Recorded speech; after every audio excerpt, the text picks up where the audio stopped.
Welcome back to another episode of ROC Boys Football. Today we are breaking down day 4 of the NFL Combine. The last day we saw the defensive backs, cornerbacks, and safeties work out, along with some special teamers who are scooting around a little bit. Let's start with the cornerbacks because I think this position group had the most questions coming into the day. We'll start right off at the top. We saw some absolutely disgusting times. Caitlyn Barnes, I think he goes by Boogie Barnes. I haven't watched too much film on him. An absolute track star. I heard rumors all week that he would go low. He did the job. That is some elite speed. I think he's still probably a day 3 pick. But the guy I want to talk about, Tariq Woolen. Dill, have you seen much film on this kid? I'll give you this. This is I didn't watch a ton of University of Texas at San Antonio. Honestly, all year I was not a team. I was a UTSA right. Sincere McCormick. Yeah, right. But this is this is a guy who I think the combine can very much benefit. Oh yeah, because again, he is flying under the radar as a small school prospect. But I mean, he obviously showed elite athleticism in a big guy, if I recall right. 6'4", dummy. So that's that's a little bit fascinating because obviously he dominated University of Texas San Antonio, but of course he should. He's that's the bare minimum. But to be that athletic at that size, that's a rare breed of guys. So this is a guy I will give you. And I know I pushed back on the combine, you're oh, it helped Jordan Davis. No, everyone knew Jordan Davis was awesome. This is a guy who it really helps. So he's a guy, I don't know if you know much about him. He played wide receiver at UTSA and then switched to cornerback, and he was using Madden to help himself learn the position. I saw that. He's still very raw. So when I watched one game of him only, he's a little bit stiff in the hips, getting that 6'4" frame to get going. He's not as smooth as a Sauce Gardner, who's another bigger corner. But the 4.26, he can run with anybody. The Senior Bowl was where I really I hadn't watched him until I saw him at the Senior Bowl. I was let me go check this guy out. He took a rep at Velus Jones. It's a one-on-one. The wide receivers should be winning this. Playing press coverage, just got his hands on him, and they didn't even get to throw the ball. Velus Jones couldn't get off the press. This dude is very physical with very powerful hands. So there's a lot to like. I think he's gonna be a day 2 pick, late day 2. I'll have to give him a watch. This is I think this is the guy. This is the combine's built for this type of guy. He was flying, and he was so smooth out of the gate too. First 10 yards were extremely fast. Zion McCollum's another guy that I didn't like him as much at the Senior Bowl. He's coming from the FCS level, but putting up a 4.33, that's a good time for him. Helped himself. The next guy I want to move to is Kaiir Elam and Sauce Gardner. Elam, a guy, both guys who are bigger, longer, more big dogs, physical DBs, and both had questions do they have the long speed to keep up with receivers vertically downfield? They both answered the question. Sauce Gardner looked like he could have run faster. He was he wasn't smooth running when he was running. He looked like he was trying really hard, but 4.41, it just checks the box. A guy that he's really close to being CB1. I heard he's and I'll admit this doesn't mean anything to me. I knew Sauce Gardner was great. I always thought Kaiir Elam was really good. So they put good numbers up. It doesn't change how I think, but. Yeah. But obviously good to see as bigger guys they're moving. Yeah, so I echo that. It doesn't necessarily change the way I think about the 2 prospects, but it kind of answers a question that some people might have. There's a couple other cornerbacks that I wanted to mention. Trey McDuffie is another guy who had question marks coming in with the long speed. 4.44. Measured in taller than the haters were saying. I saw rumors on Twitter, and I don't know how this can be this off, that he was under 5'10", comes in at 5'11", a little bit of shorter arms too, but that just doesn't bother me. Oh, shut up. Yeah, no, I didn't say anything. I didn't even say anything. The film is just absolutely phenomenal. The same problems, the questions you have is just, can he do it at a high level? But what you saw out of him on the film in the Pac-12 was just phenomenal. I think he helped himself. One guy who didn't help himself, Roger McCreary's fine at 4.5. He's good. Turn on the film on him. He's a very good football player. Guy. Tyler Gordon. He was a guy that the film wasn't necessarily there. He was more of I'm going to destroy the combine. And now, like, Daniel Jeremiah is the guy who kind of started this narrative, I think. Dude, did he just pull this out of nowhere and just like? No, it was reported that in high school it. in Washington, his numbers were nuts. 4.52, man. Like, if you would have told me, like, he had no KJ, but even the other stuff wasn't that good either. So it's like, and I don't know. He was more of like, I haven't put that much on film, and so like you are drafting the athletic abilities, and they are average, like simply. I don't think he jumped the vert, and the vert was like something that people were really stressing about. He's like going to jump 42. I just a guy that needed the combine, like Kyler Gordon needed the combine. Daniel Jeremiah, again, he seemed to be the guy leading the charge with this dude. Claimed he ran a faster 40 than the time said, which is a ridiculous thing to say, but that was definitely him trying to confirm the you're just gonna die on the ship of the Kyler Gordon's the best athlete. Because I watched Kyler Gordon run live because I was waiting for him to run. I was kind of interested to see what he'd do. And that is not a 4.57. Yeah, right out of the gate was like, oh, that looks fast. That's a good start. 4.52. Wait, that didn't look. I love DJ. The whole thing was nuts. But yeah, it just wasn't. It wasn't great. Martin Emerson, a guy. Those are good times for those bigger guys. Honestly, even Kobe Bryant, another guy. I did question the speed. That's a good time out of him. Vinny Gray, I figured could run, but good time as a bigger guy. Concerning time, like Kyler Gordon was like, okay, it's not a bad time. It's just a time that you thought he was going to be like. If you thought he was going to be low 4.3s, he's running a 4.52. Like that's a discrepancy. I may have heard of Marshawn Lattimore.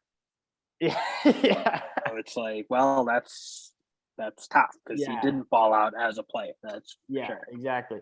Jermaine Waller is the only one that's just like, again, we talk about the 4.6 cut. There's a graph that shows like there's really only one cornerback who really has succeeded at the NFL level running over 4.6, and that is Josh Norman, who has like that physicality that you want. Jermaine Waller was crawling, man. Like he looked slow out of the gate. It came in as a 4. I think the unofficial was like 4.7 too. So he lowered it a little bit with the official, but that is concerning. Like he just looked like he's not going to be able to run with receivers downfield. Definitely. Yeah, and it's not like he was like a high, particularly intriguing prospect either way. But that is outside of that. Yep. But yeah, it was a good day for a lot of these guys. A lot of the guys that we liked who put out good film, like Trey McDuffie, like Sauce Gardner. Nothing bad out of the Elephants, yeah, they checked the boxes. Tarique Woolen again, a guy that I just feel like I need to watch more of. And then Tyrique Woolen, he might be just like a dark horse. Because that's the one guy I am like now I'm a little excited. Like this guy, if he ended up on the Bills, I would hate it. He looked so smooth. And, again, maybe a little stiff, but the speed is just that's crazy for the. You got the tools. Let's check the verts and the broads. We can take a look at the bench. I don't care about the bench. No one did it. That sounds surprising. And I don't blame him. I don't bench before. Like your 40 matters the most. So why would you bench the morning of? Tarique Woolen jumping out of the gym. Dude's a freak. Zion McCollum, again, he's testing really well. Guy from Sam Houston State. He'll be a day 3 pick. Just because you haven't seen the strength of competition. Not a ton of guys did the vert nothing either. Crazy there. Nothing crazy. And then the broad, I'm guessing the same guys did. Zion McCollum. Tarique Woolen did not do. I wonder what that is. Like why you do the vert but not the broad. Yeah, why didn't a guy from Washington do? Yeah, the guy who apparently it's Kyler Gordon. Maybe that's the strategy. I should just start starting rumors about myself, saying that I jump 42 inches, and then when the combine comes around, I say I pulled my calf muscle, and then people just draft me based on my rumors that I jump 42 inches. Daniel Jeremiah said about him. Yeah. But yeah, good day for the cornerbacks. I think for a lot of our cornerbacks that we liked on film, they definitely check the boxes. They checked the boxes, answered the questions. Let's take a look at the safeties because there is one guy who really impressed, and that's Lewis Cine. Lewis Cine and Nick Cross. Nick Cross is 212 pounds he weighed in at. He's like a thumper too. He tackles really well, running a 4.34, kind of checking the box with like the range that is so important as a safety. That's a good time. I think he definitely was one guy who probably bumped up his stock because he was definitely like a day 3 pick. He probably still is, but when you're putting up 4.34 40s, like you start adding your value to like being a gunner on special teams, getting downfield. Again, the 40, the original reason for a 40 was for special teams. How fast can people get down the field on I figured that I was listening to PFF's Tailgate podcast, and that was what I found out. I didn't know that. Didn't know that either. Yeah. JT Woods was a track guy. Like, I think he knew he'd put up a good time. Lewis Cine was a guy because Dill, you've seen a little bit of him. That's a good time for him. You didn't. I don't think you saw like elite rangy safety. You saw like downhill box, not totally box, but like more of like what Adrian Wilson was doing in the pros, like a big, like physical, big safety. But yeah, though, obviously tested really phenomenally. So that's a great time for him. And I don't even know if it's fair to say he's like a box safety. I think you just see all the highlights you see of him. His plays came out of like hammering guys and playing in the run. That's for sure. 32-inch arm, 6'2", 200-pound safety. Like, that is a good time. I wonder if he because he's fringe, he's early second round talks. He definitely like maybe put himself into. Yeah, can he put himself closer to Brisker? I mean, I personally wouldn't just because of the account, but I think you could they're different players, and you could fall in love with either one of them, I suppose. Yeah, Dak's still the guy that I thought would test a little bit better. Like, we were hearing rumors of like high 4.2s.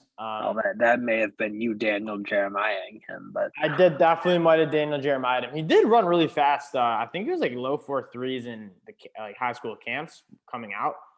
But yeah, I know he's a crazy athlete. I still really like.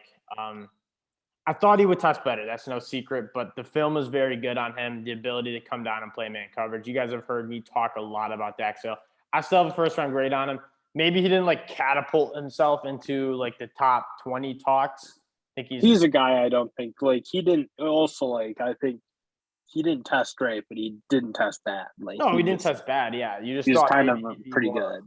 Like if he ran like 4.28, like 40. Yeah, and obviously do better in the broad verts, which he did okay, but nothing to write home. This is a good number for Bubba Bolden, a guy that I kind of had concerns with. He had a horrible year, but maybe getting himself back in the talks. Solid number for Jaquan Brisker as well. I think he might have been hurt. Apparently, he pulled a back muscle after the bench, I believe.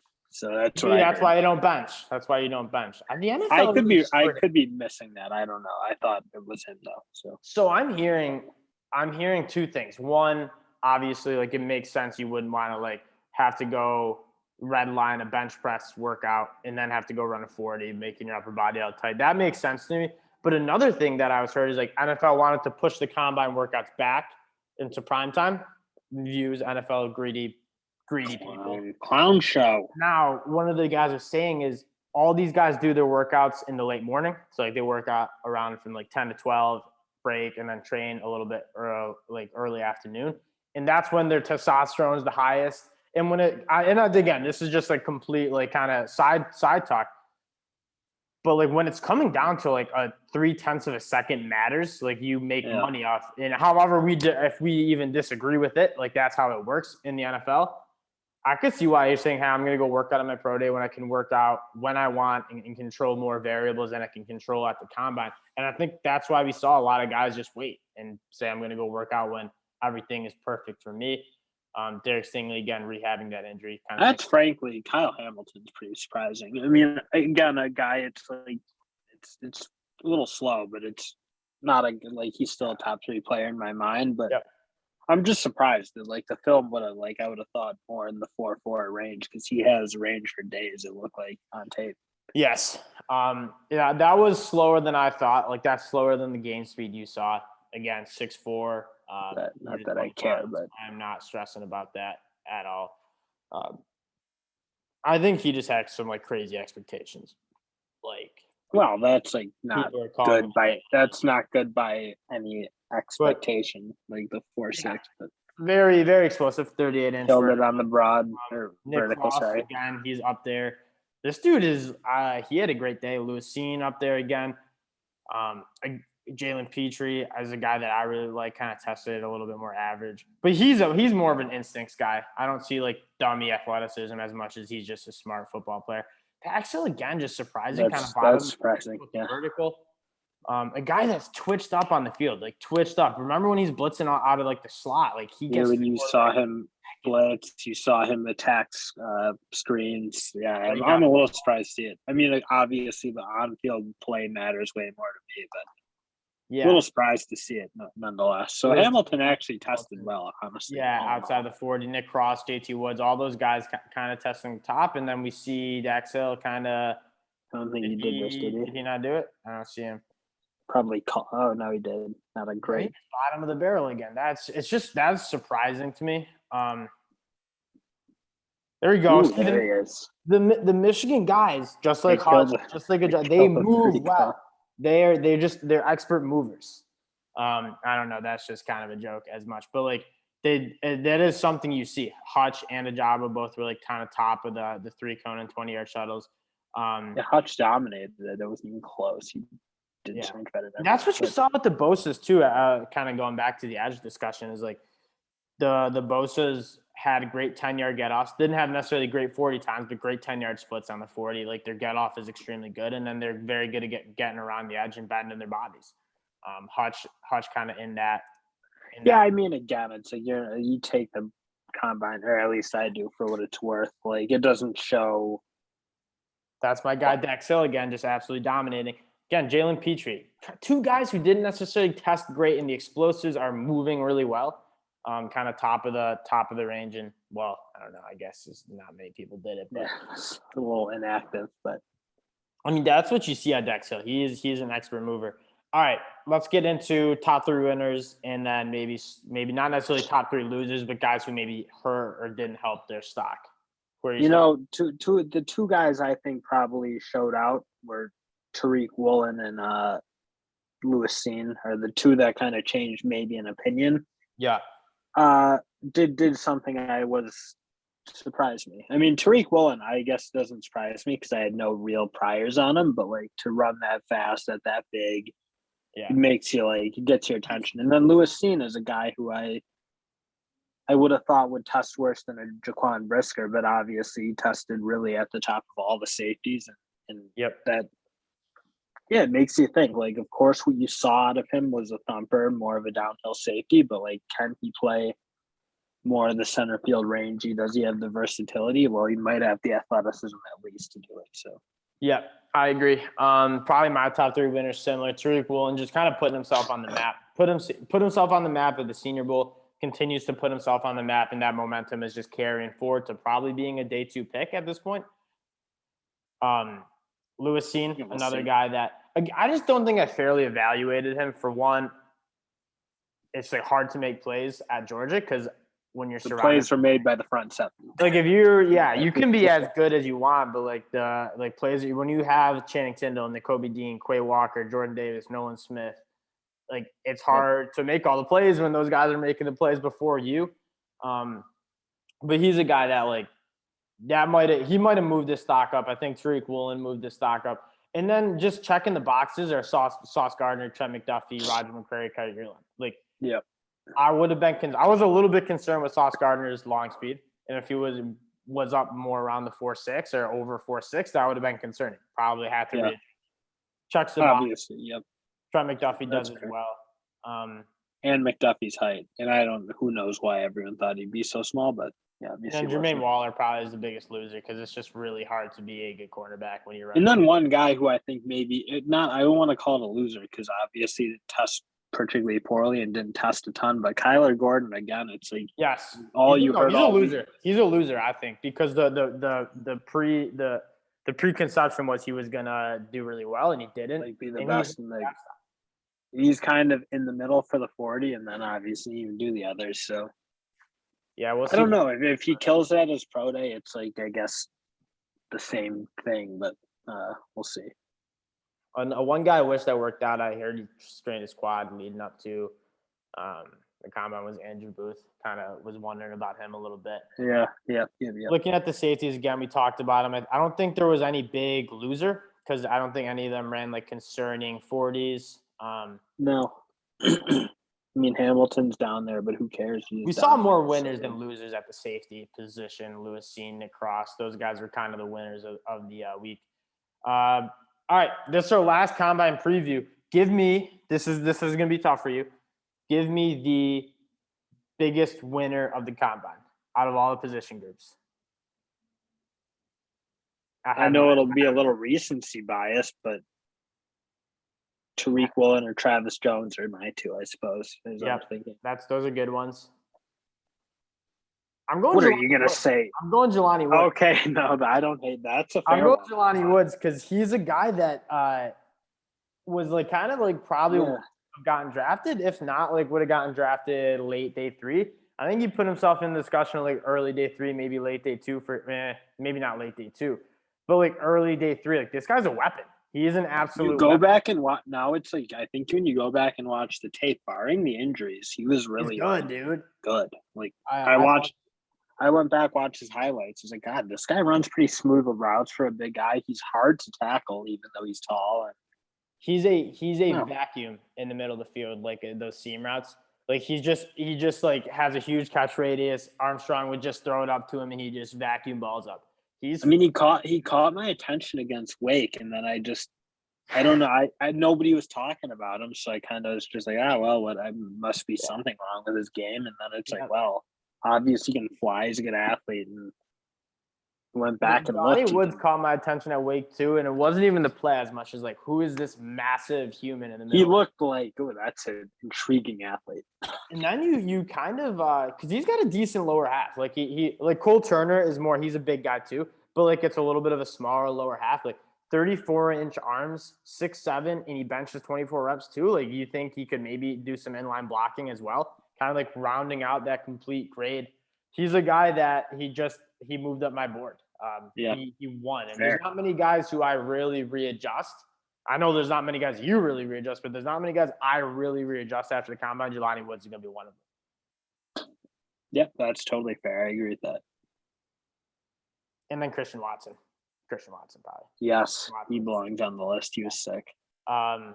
He's at that size. I think he should personally be like early day 2, maybe even squeaking. If the wide receiver class wasn't so deep at that top 5, like I could see why a team would take Watson over Traylon Burks personally.